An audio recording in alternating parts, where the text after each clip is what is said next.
Hey, Real Talk Spectrum community. I think we have a great episode in store for you today. Our guest speaker has a long running mixed martial arts background. So we were able to pull up some of his old highlight footage that we'll show you first.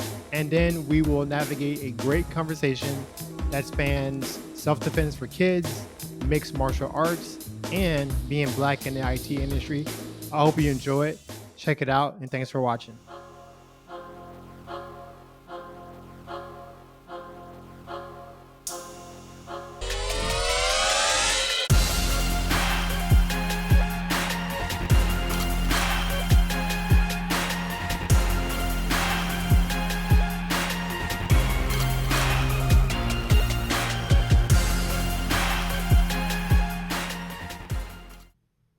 Hey community, welcome to Real Talk Spectrum. I have a very special guest today. Very excited about this. We met years ago in the IT industry.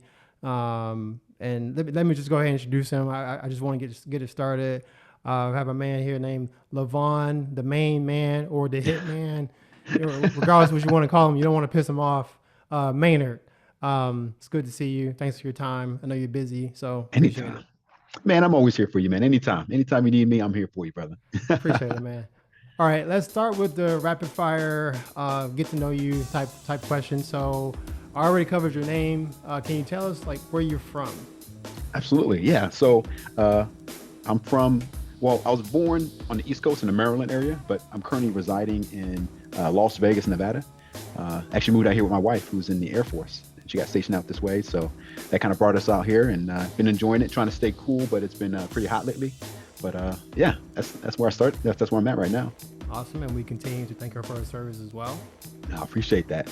Let her know, for sure. Yeah, I will, for sure. Okay, and then so I'm going to jump ahead to a point of, or a question of, okay, how we met, right? When we met / how we met. I think I came to, this was working with the Air Force. You just mentioned Air Force, but right. There's a base. We won't cover locations. Okay. There's a base that we worked at. There was a contract that both of us were working on. This is like 2007 timeframe. I think so. And, I was trying to think. Yeah.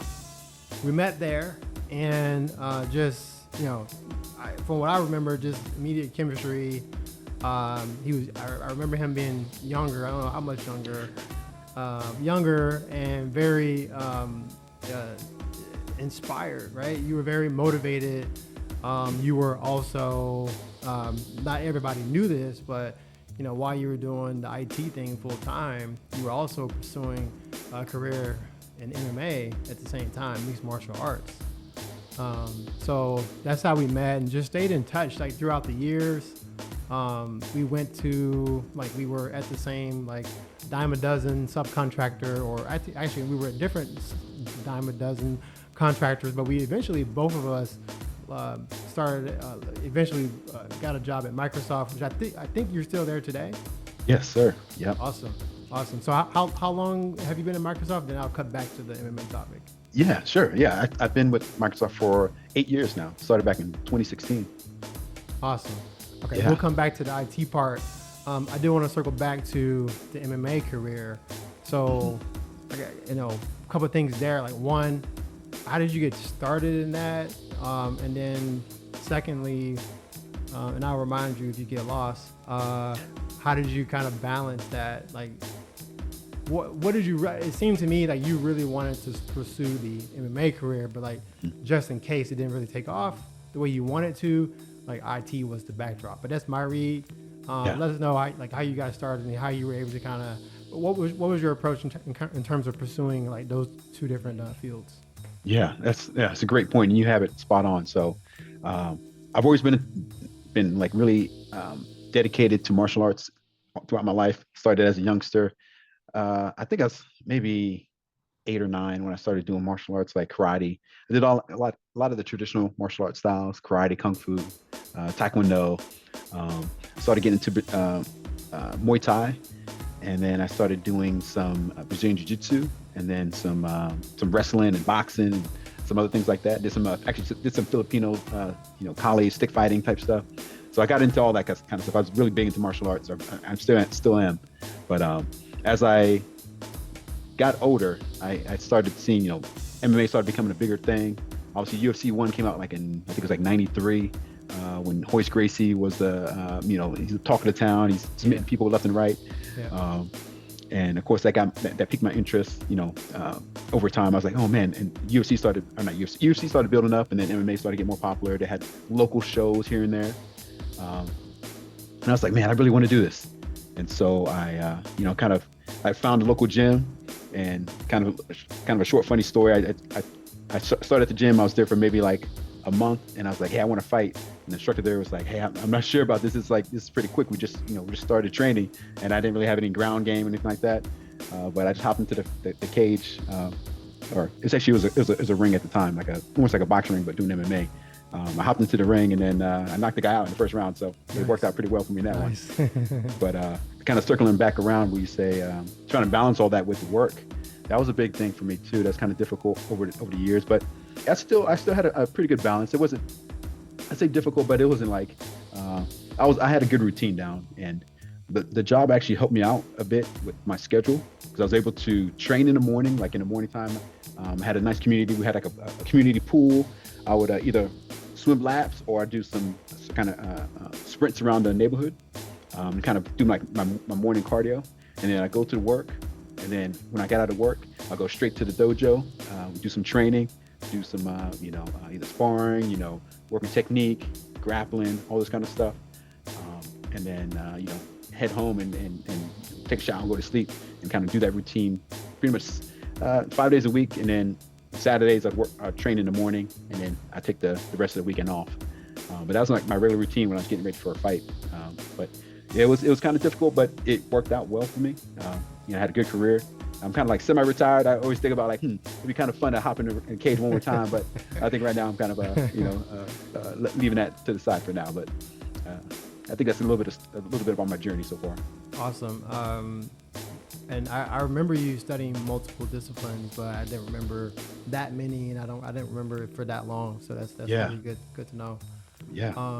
I was gonna say something else, I lost it. What was the last time you actually had a fight? My last fight was actually Halloween of 2015. It was actually on Halloween Day, and I won the fight. It's my last fight, so far, quote unquote. But it was a great event, great show. It was fun, kind of fighting on Halloween, and it was like a casino in New Jersey. And so it was pretty exciting, and the fight, went my way. So I was excited for that. And I assume, you look fit, you look great now, that you're still staying in the training room, still staying sharp, staying ready for anything that might pump off, drop That's off, true. break Yeah. off. How you say that? Yeah, absolutely. Yeah, you're right. It's like I actually signed up for. I did take some time off. Took like a little hiatus when I left Virginia, when we were working together. I left Virginia and started working with Microsoft basically while I was in Nevada, and I took a little hiatus. I was not training as much, but I wanted to focus on the job at Microsoft, and I was getting skilled up and everything. Everything's like a fire hose when you start up with the company. They throwing all kinds of things at you. So I was trying to get really focused on that. I wasn't really worried about training, but I got back into training. I started going to a gym down the street here, and like you said, I'm trying to stay sharp. I do a lot of shadow boxing. I don't do as much like sparring as I used to, but still doing like Jitsu, grappling, all that kind of stuff. I think that's one of the more I think it's really interesting. It's very you really have to think about your maneuvers within Jiu-Jitsu. You can't just be winging it. Maybe if you're sparring somebody, you might be able to wing it a little bit, just cover your head, throw some punches every now and then. But Jiu-Jitsu is very technical. You got to know what you're doing on the ground, or you're gonna get submitted. But, yeah, it's like the guys I train with we all talk about it being a chess game, a human chess game. Right. Exactly. You got to think 3-4 moves ahead. Yeah. Cause a move to get a reaction, and then read that reaction, right. Yes, and Yeah, exactly. You got to build into the next move, into trying to get into the goal of getting a submission or getting to a dominant position to control your partner. I feel like it's the same way too with boxing. Very cerebral Yeah. game. You know, obviously, you know, you got there's fundamental discipline, you know, hand discipline, footwork and things of that nature. But like, you know, once everybody, let's just say that, you know, whoever you're facing has good discipline, good guard. You know, they're not dropping their hand. They're pulling their hands back, going quickly back to starting position, staying relatively neutral and balanced with their feet light. So if they're both doing the same thing, like what really determines who's gonna win that exchange? You know, it's probably gonna be the person that. Well, I'll probably say two things. Number one, who's the most calm. Number one, and then number two, like who is just more cerebral, right? Like, like who's better at like reading and reacting, right? Right. Or right. That timing and responding, I would say. Yeah. Yeah. I agree with you on that. Yeah, cerebral and like that timing and being able to see, you know, the small little movements, or like see when they drop their hand when they're doing a certain move, like a certain punch, and they're like leaving their face exposed, things like that. Or if you're like kind of like Floyd Mayweather, like where he's like really countering, he's like waiting for you to do something and he'll counter, and kind of, you know, work off of your reaction. So I think that like you said, a lot of that is like involved in the striking arts. And yeah, and I didn't mean to take anything away, because I'm big into striking too. I think that's really important. But it's like sometimes I think about the difference between striking and jiu-jitsu. I feel like you can get good in striking faster than you can get good in jiu-jitsu. But that might be my perspective. But and also it's like I think it's like an athletic thing as well. Like being a good striker, you have to be like very like good on your toes. You know, a little bit like agile and, you know, good perception. Yeah. Yeah. I like the only, well, there's not just one parallel, but in my mind, I was just thinking that like a primary parallel is like, regardless of whether it is striking or it's grappling, that the cerebral aspect plays a big portion of it. Right. That calmness like helps you out in both. Right? There's a lot of people, you heard this word, for a lot of BJJ guys, being spazzy, right? A lot of, you know, so if you have that nervous, high anxiety energy, that's gonna work to your detriment, right? In either discipline, right? But other than that, you're right. I mean, there's for as much as, or as far as, I don't know, you can say 3 things may be similar, but 20 things that are different, like between the two, you know, kind of varieties of arts. Right. Yeah. So when I think about jiu-jitsu, it's like I think about the options within jiu-jitsu. There's like so many variations of moves, and you can get in submission holds, and you can do different sweeps, and they got Elaivas and Barambolas, and they got these arm locks, Kimura's, Americanas, they got rear naked chokes, they got guillotines. All this stuff you got to learn is jiu-jitsu. I feel like sometimes with striking arts, for example, I do like Muay Thai too. You know, you got your fists, you got your elbows, you got your knees, you got your feet. And it's kind of like, those are your 3, you know, that's your like your set of tools. And then, you know, you kind of put all this stuff together, put the strikes, combinations, you got to get the flow down. Your different angles you can use it, but you kind of have like almost like I'll say there's like a box of techniques that you can use. Spinning elbows, you know, spinning back fists, all that kind of stuff. But it's like, I feel like when I think about jiu-jitsu, I just think about like, people come up with new moves every day. They're doing flying triangles, they're doing flying, you know, all this kind of stuff. It becomes like such a crazy like art. But all that to say, I love striking, I love sparring, I love all those techniques. I also love jiu-jitsu and grappling. I was going to say one last thing, and then we'll move on to the next topic. While you were talking, I had this visual of Cyclops from X-Men, right? He has to have the goggles on, right? Because if he doesn't have them on, it's just too much to harness. That's how I feel about jiu-jitsu, right? It's so, like you said, you know, the game is already pretty immense in terms of the different entries, different variations of different variations of the same maneuver, right? Or same finish. Same finish may have, you know, whatever, 5, 6 different entries. There's just so much variety to the game, to where it's just like, the further you go up in your belt, your career, your development, I equate it to putting a Cyclops, you know, putting on that visor to kind of you know, dumb the game down, or narrow the senses in terms of developing your game into things that you like. You hear this a lot. You have to develop your game. You gotta be prepared for everything. Like you might not prefer doing a certain move, but you definitely have to be aware of it to know how to defend against it. Exactly. That's a big part of it too. Just knowing, being aware of, like you said, a move's coming at you, you know what to do to kind of avoid it. And it's kind of like just having that.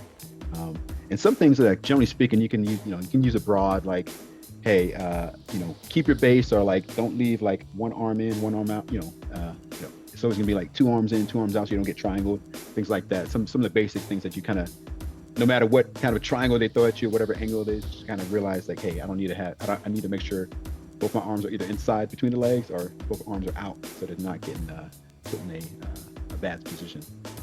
But yeah, Okay. just like you said, I agree. So, sticking to the, self-defense and mixed martial arts category for just a little bit longer, I remember calling you. Well, I think I texted you. This is probably 2017 timeframe, and I was asking, because I have 3 kids, like, what is the best, or if you were to recommend a self-defense method to prescribe to a kid to start out, what would that be? And I remember you telling me BJJ, and I didn't even, I think I knew about it. I knew about it, but not a lot. It was definitely foreign to me. Yeah. And then I not too long after, probably like a month, a week or two, it wasn't long after, like, I just put my kid, my middle child in there, and he fell in love with it. Nice. My daughter, my oldest, she fell in love with it like 3 months later.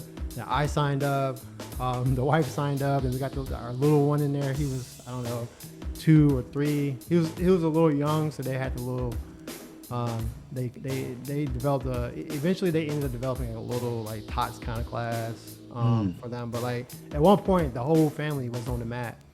Oh, that's so awesome. And so I credit, in this mind to this day, I have not forgotten, and that has not been lost on me, that you introduced us, right, to something that has been a staple, right, activity for my family for years now, and I'm very grateful for that. That introduction to the art. Yeah, I appreciate that. It's no problem at all. And I'm so glad that you guys kind of fell in love with it. It's like, it makes me feel good that you guys, like, that recommendation kind of helped you guys and kind of it provide like a positive influence in your training and your lifestyle and everything like that.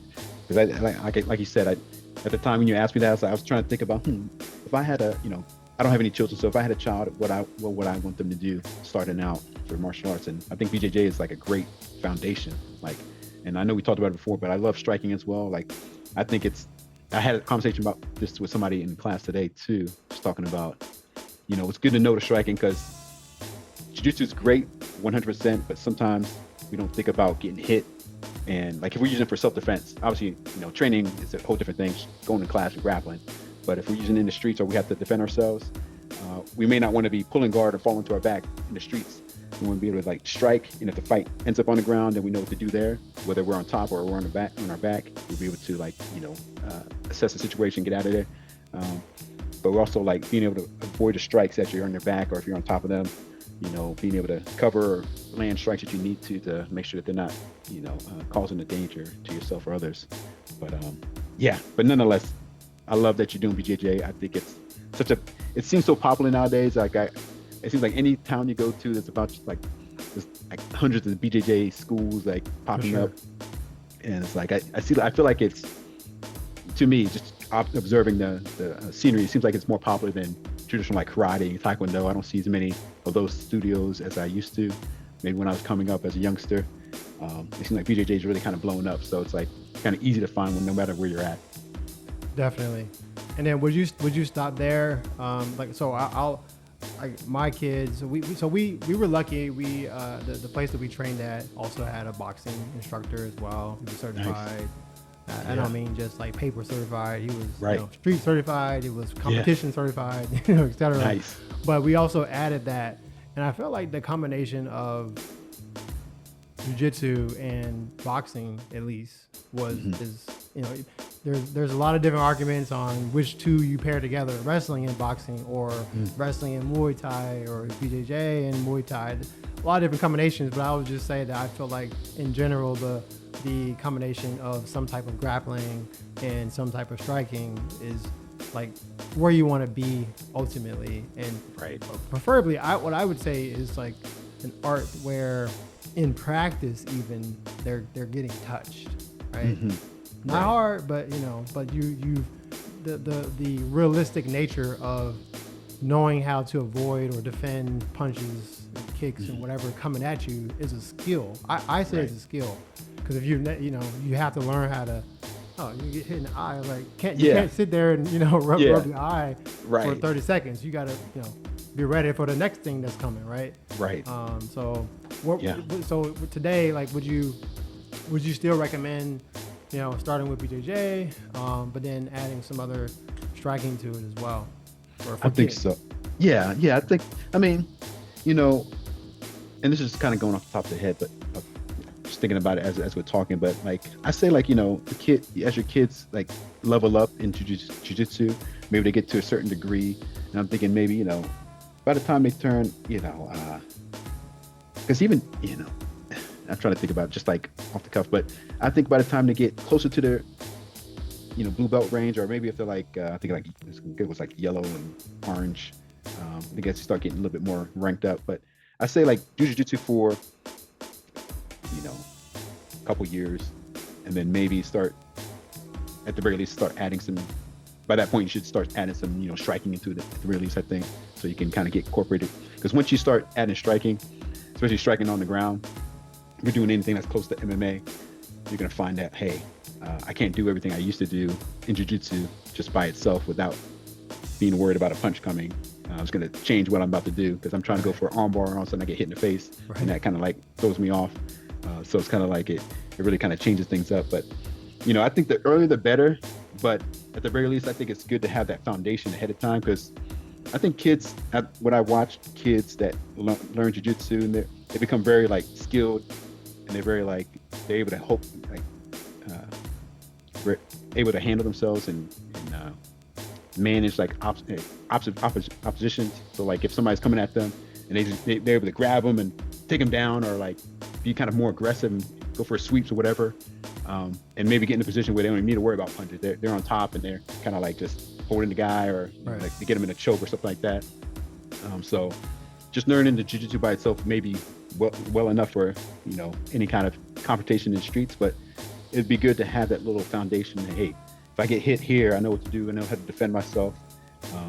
I know how to pull guard and like hold them tight so that they're not like posturing up and able to like load up on heavy punches.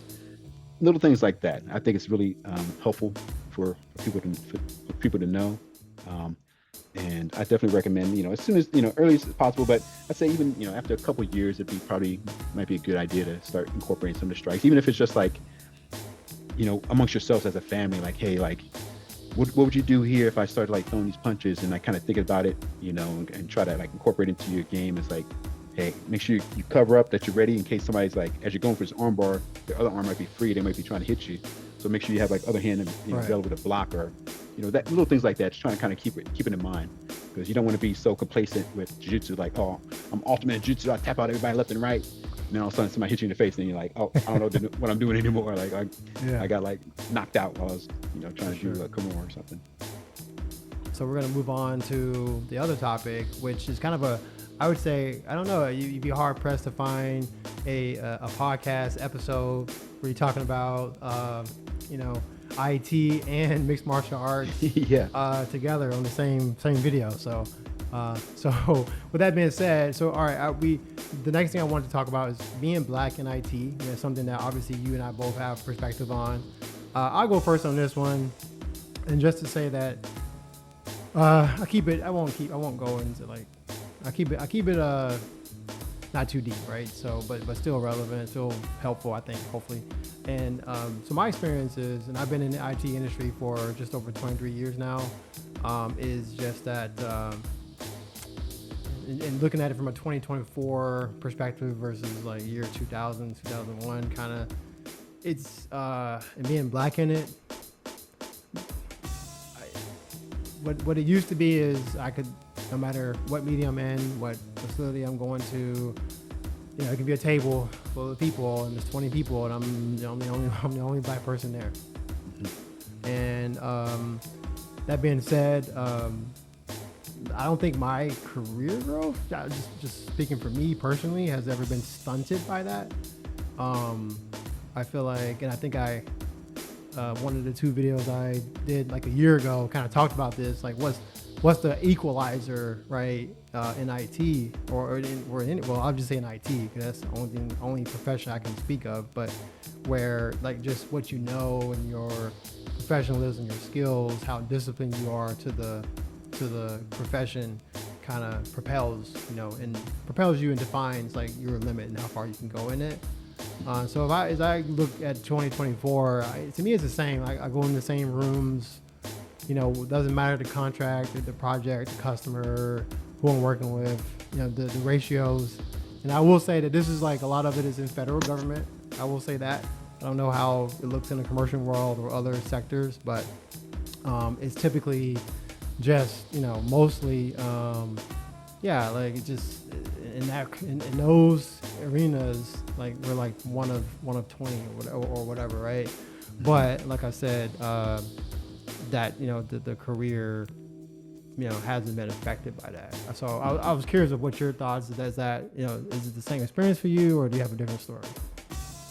Yeah, so I agree with you. I think my experience really similar to yours. I remember coming up in the IT industry, being kind of the only black man in the room. That's not uncommon in our industry. And like you said, I think it's like we might be like 7%.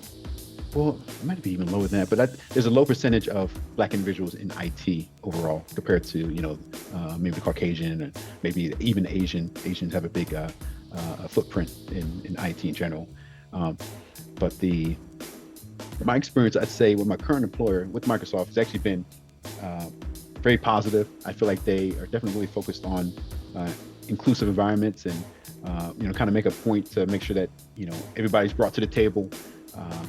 I know with your current role, when you're interacting with a lot of different variety of customers, so you probably see more people in the field compared to me working with my day-to-day work, teammates.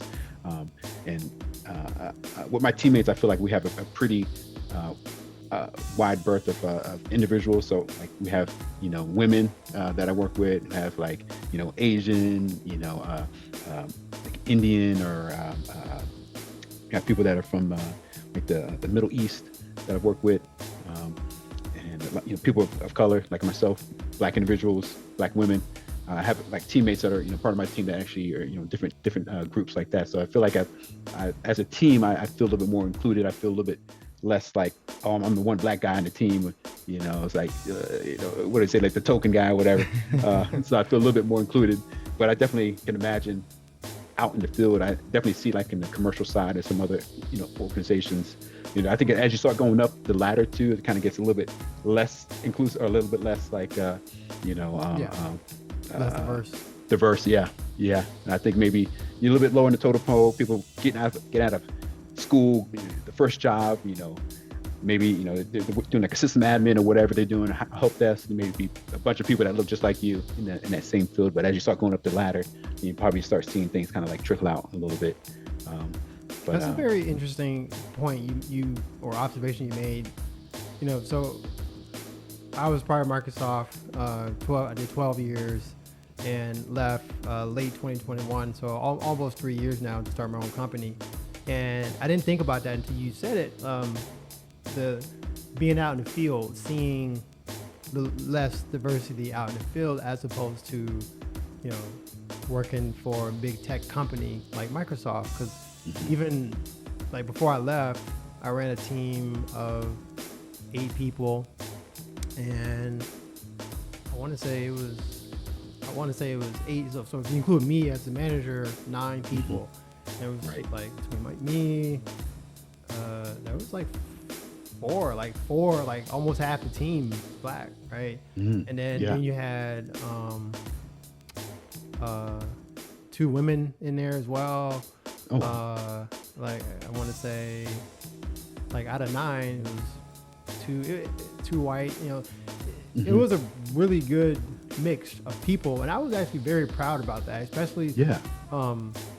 This was during the time where Juneteenth kind of became more people became more aware of it, and just looking at this team within Microsoft, I'm looking at, and I never really like touted it or anything like that, but I used to think internally, and I'm looking at my team like this is the I don't know, the prototype. You know what I mean? You got, you know, not saying that every manager needs to be black, right? But you got a black manager, you know, you got, you know, 3 or 4 people on the team is black, you got some women on the team, you got Indian people, Asian people, you got white people, you know what I mean? Like there was just we colored the whole, just this little team of 9, like it was a very diverse kind of model that I was proud of, right? To have been a manager at that company, to experience that. And like you said, when I left and started my own thing, I went back to kind of, you know, consulting and professional services, and now I'm seeing that 1 out of 20, you know, kind of mixture again. So that was a great observation, you know, being, you know, in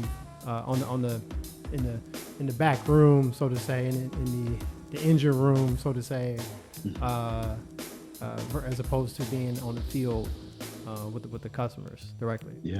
I think that's, I think you're right on. I think it's more like it's very interesting, and like you even see it, you know, when you go see like a CEO talk about their company, you know, on the television somewhere, maybe like MSNBC, you know, business or whatever they're talking, like most likely would be, you know, maybe like an older white individual, which is, you know, it's not it's not a problem with that. It's just that it's less likely to see like, hey, a big company CEO come in and it's like a black man that walks out to talk about their company. It's normally like it's normally like somebody that's, you know, of a Caucasian descent that's, you know, running the company. Or sometimes you know, like for example, Microsoft, we do have a person of Indian descent that's running the company, and I think you may see that a little bit more often than you see maybe a black CEO of a major, you know, Fortune 500 company.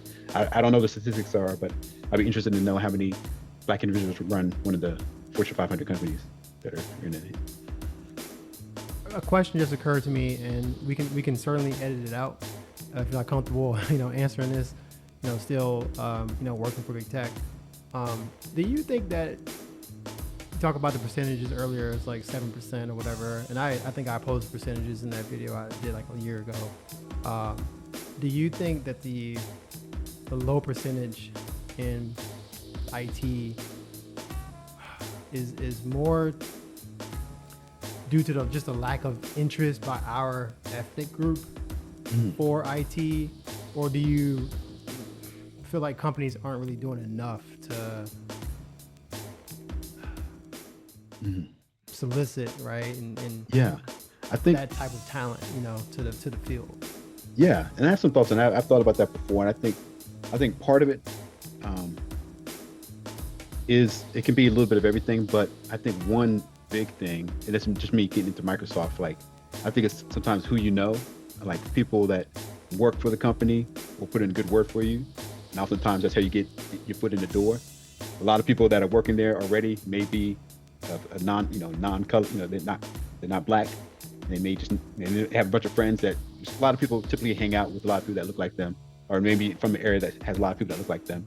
So they have a lot of friends that are of their complexion, and they refer them, they get them in the door. So these companies start hiring people that look like everybody else that's already there. And I think that can kind of cause some of that to happen, where it's getting a little bit less diverse. Everybody's kind of from the same cloth, cut from the same cloth. Right. And then, you know, you touched on some other things that could be a part of it as well. Just, hey, they're not really looking for individuals, or maybe, people come from like maybe just disadvantaged communities that don't have as much access to, either maybe some education, or like just like, career consulting type. Like I remember going to a school where they actually kind of helped you land your job, help you write your resume, help you like go through mock interviews, things like that. If you don't have that kind of support structure, you may go through a job interview, you may not be able to put up your best foot forward in that interaction with the hiring manager. And I think that can kind of play into it as well. So some people may not come off as well as smart as they are, just because they don't really have a lot of maybe opportunity to kind of show off their skills, or how to like sell themselves to a potential employer. But yeah, I think some of those factors, and like you said, sometimes maybe companies don't reach out to the community. Maybe the company itself may be located in an area that's not, doesn't have a lot of Black people in it, generally speaking, and they may not even have like opportunities to. People that are applying for the job aren't in the area, unless they're willing to pick up and move. Which maybe if they're in a poor community, if you're a Black individual, then you may not be able to jump up and move unless they're paying for it, or if you're able to like, find that job. Like, oh, they're hiring in this part of the country that I'm interested in living. I'll take a stab at it. But yeah, I think that's kind of some of my thoughts on that. Yeah, that's interesting. Like the two pieces out of that, is that really hit for me was that geography, right? Are we where the jobs are, right? Number one, and then the other one is you mentioned it is a networking / relationship type business, right? And so going back to the geography again, if I'm predominantly in places that if the IT field is predominantly white, which statistically it is, right? And if I'm hiring my network, right, recruiting my network, then those are the people that I'm referring and such the most, right?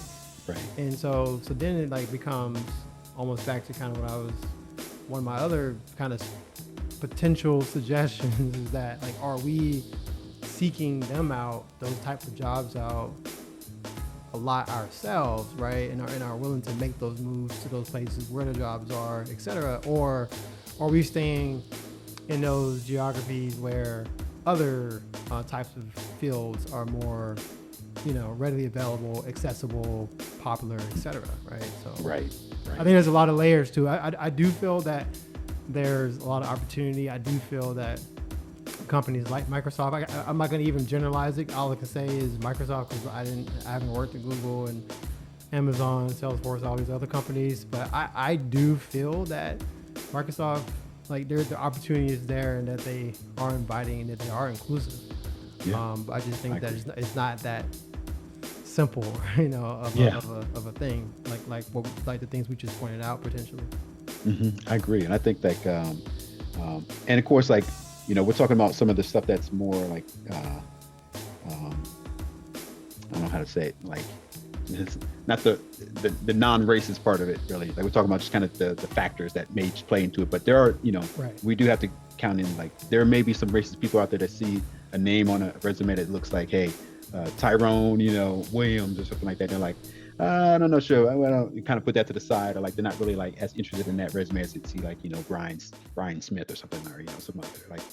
For sure. Like, thank you for bringing that up. I didn't want to omit that. That is a reality. I will say that I have seen that. Probably, I'm sure you've probably seen that too as well. And unfortunately, still in 2024, we do have that type of bias and prejudice that still exists out there towards our ethnicity. So yeah, that may play a part for sure. How much, like as a percentage, I don't know, right? But does it happen? Yeah, for sure. Yeah. And I feel like, knock on wood, I personally, I don't feel like I've had that situation. I feel like I've tried for jobs, I haven't got them, but I didn't feel like, oh, it's probably because I'm Black or something, but I'm sure it's helping to happen to others. I don't discount it at all. I fortunately, knock on wood, I feel like I've had a good career where I don't feel like I've gotten anything like, haven't been deterred or like kicked off from a job because of my background or my color or anything like that. So, and like you said, Microsoft's been great. I've never had any issues with, any kind of racial like bias or anything like that. So. Okay. Any closing thoughts in general on anything we touched on or anything else? No, I think this has been great. That's like it's great. I'm glad that we got a chance to kind of reconnect and touch on some cool MMA stuff, and martial arts and training like that, and kind of swing right into IT and being a person of color in IT. I think it's such a great opportunity to discuss that with you. And I love that you're doing this big, doing your things with the show. You're doing great with your career. And it's like, I'm always here for you if you ever need anything, if you ever need any kind of support. I'm always here to help you out, brother. Much appreciated, man. And, I feel like I've settled in as the interview has progressed, but I feel like my energy was really high. We haven't talked, in person or even just audio in years. So I was just super, super ecstatic, super excited to see you, man, get on the phone with you. were on a call with you, and so my speech was probably a little gibberish or at some points during the earlier parts, but I feel like I settled down. But that just shows you, man, that I got a lot of love for you. You're like a brother to me. That's how I look at you, and a lot of respect. And I'm glad you continue to do your thing too as well. You got a friend over here that you can call anytime for anything, man. So let's just keep that relationship going as best as we can. Hell yeah, absolutely. I appreciate that. As always, man. You the man. You keep doing big things.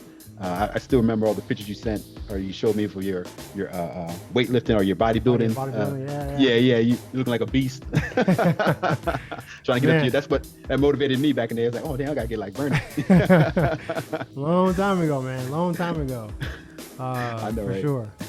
All right. Well, hey, man. And hey, community. That's it. That's what we do. We talk about real things here. Nothing but authenticity was aired here. So that's it for this edition of Real Talk Spectrum.